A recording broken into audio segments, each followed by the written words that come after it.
Number 2، جہنم سے بچنے کا جو دوسرا سبب ہے وہ اخلاص۔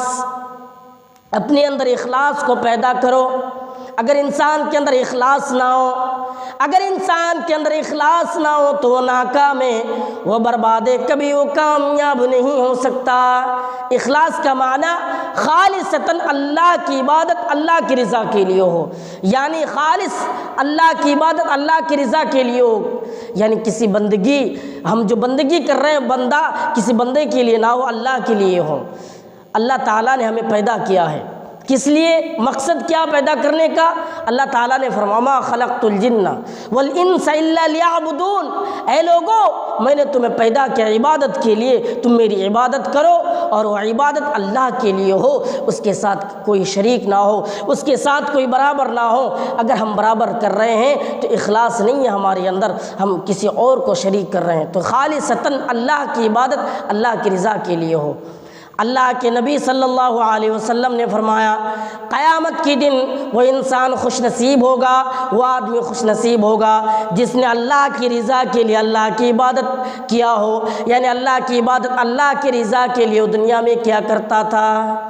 ہم نے اللہ کی رضا کے لیے اگر عبادت کی تو ہم سے اللہ تعالیٰ راضی ہے، خوش ہے، اور ہم اور آپ کامیاب ہیں، ہم کامیاب ہیں۔ اگر آپ نے عبادت کی اللہ کی رضا کے لیے تو آپ کامیاب ہیں۔ اس لیے عبادت ہو تو اللہ کی رضا کے لیے ہو۔ اور جو انسان دکھاوے کے لیے عمل کرتا ہے، جس انسان کی عبادت میں ریاکاری ہو، دکھاوا ہو، تو انسان جہنم میں جانے والا ہے۔ کیوں؟ جہنم کی آگ سب سے پہلے اس انسان پر بھڑکائی جائے گی جو انسان ریاکاری کرتا ہے، دکھاوے کے لیے عمل کرتا ہے۔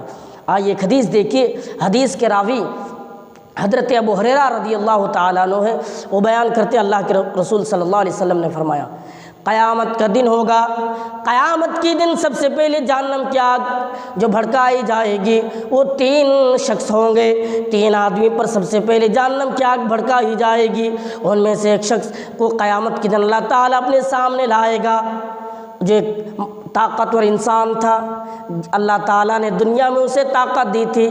اللہ تعالیٰ اسے سوال کرے گا بتاؤ میں نے جو تمہیں طاقت دی تھی تم نے کیا کیا؟ وہ جواب دے گا اللہ میں نے یہ طاقت آپ کے دین کے لیے لڑتے لڑتے میں شہید ہو گیا، کافروں کے خلاف میں لڑ رہا تھا، شہید ہو گیا۔ اللہ اس سے کہے گا نہیں تم جھوٹ بول رہے ہو، تم کافروں کو قتل کیے ہو لیکن اس لیے کہ تاکہ تمہیں لوگ طاقتور کہے، تاکہ تمہیں لوگ طاقتور سمجھے۔ پھر دوسرا شخص کو لایا جائے گا، ایک عالم ہوگا، حافظ ہوگا، قاری ہوگا۔ اللہ تعالیٰ اس سے بھی سوال کرے گا بتاؤ میں نے تمہیں علم دی، تم نے علم حاصل کی، تم نے حافظ بنا، قرآن بننے کے بعد تم نے کیا کیا؟ وہ جواب دے گا اللہ آپ کے رسول کے مطابق بتائی باتوں کے مطابق میں نے اپنی زندگی گزر بسر کی۔ اللہ کے رسول نے فرمایا خیرکم من تعلم القرآن وعلمہ، لوگوں علم سیکھو، لوگوں کو سکھاتے رہو۔ میں نے اس پر عمل کیا، علم سیکھا، لوگوں کو سکھاتا رہا۔ اللہ تعالیٰ کہے گا نہیں تو جھوٹ بول رہا ہے، تو نے علم اس لیے حاصل کیا تاکہ تمہیں لوگ علم والا سمجھے، عالم سمجھے، حافظ و قاری سمجھے۔ پھر اللہ تعالیٰ اس کے بارے میں بھی حکم دے گا اسے بھی منہ کے بل گھسیٹ کر جہنم کے اندر ڈال دو، اور اس شخص کو جہنم کے اندر بھی ڈال دیا جائے گا جو طاقتور، جو دکھاوے کے لیے لڑتے تھے۔ اور آخری شخص کو لایا جائے گا جو پیسہ والا ہوگا، جو مالدار ہوگا، جو پیسہ والا انسان۔ اللہ تعالیٰ اسے سوال کرے گا بتاؤ میں نے تمہیں پیسہ دیا، میں نے تمہیں مال دیا، تم نے کیا کیا؟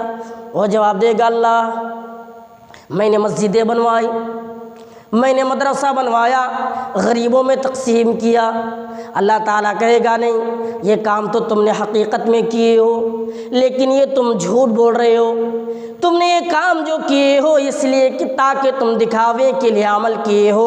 تم نے مدرسہ بنوایا دکھاوے کے لیے، تم نے مسجدیں بنوائی دکھاوے کے لیے، تم نے غریبوں میں تقسیم کیا دکھاوے کے لیے۔ پھر اللہ تعالیٰ اس کے بارے میں حکم دے گا، اس کے بارے میں بھی فرمائے گا اے فرشتوں اسے اسے بھی منہ کے بل گھسیٹ کر جہنم کے اندر ڈال دو۔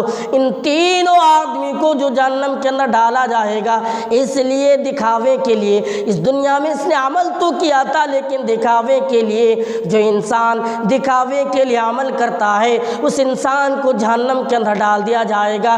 ریاکاری کی وجہ سے اس انسان کو جہنم کے اندر ڈالا جائے گا۔ اس لیے ہماری عبادت میں ریاکاری نہ ہو، ہماری عبادت میں دکھاوا نہ ہو، ہمیں عبادت اس لیے کرے خالص اللہ کے لیے ہو، اللہ کے ساتھ کوئی شریک نہیں، کوئی ساجی نہیں، کوئی برابر نہیں، خالصتاً اللہ کی رضا، اللہ کی عبادت اللہ کی رضا کے لیے ہو، مالک کی رضا کے لیے ہو، جس نے ہمیں پیدا کیا، جس نے آسمان و زمین کو بنایا، جس نے آسمان زمین کو پیدا کیا، اس کے لیے اس کی عبادت ہو۔ ارے ہمیں بھی اللہ تعالیٰ نے پیدا کیا لیکن ہمیں اللہ کو چھوڑ کر کسی اور کو شریک کریں، کسی اور کو برابر کریں، ایسا نہیں ہو سکتا، ہرگز نہیں۔ لوگوں بچوں اس سے، جو ریاکاری دکھاوے کے لیے نماز پڑھتا ہے، جو دکھاوے کے لیے دان و خیرت کرتا ہے، جو دکھاوے کے لیے علم حاصل کرتا ہے، اس سے آپ بچیں۔ اللہ سے دعا کریں کہ اللہ ہمیں ریاکاریوں سے محفوظ رکھے، آمین۔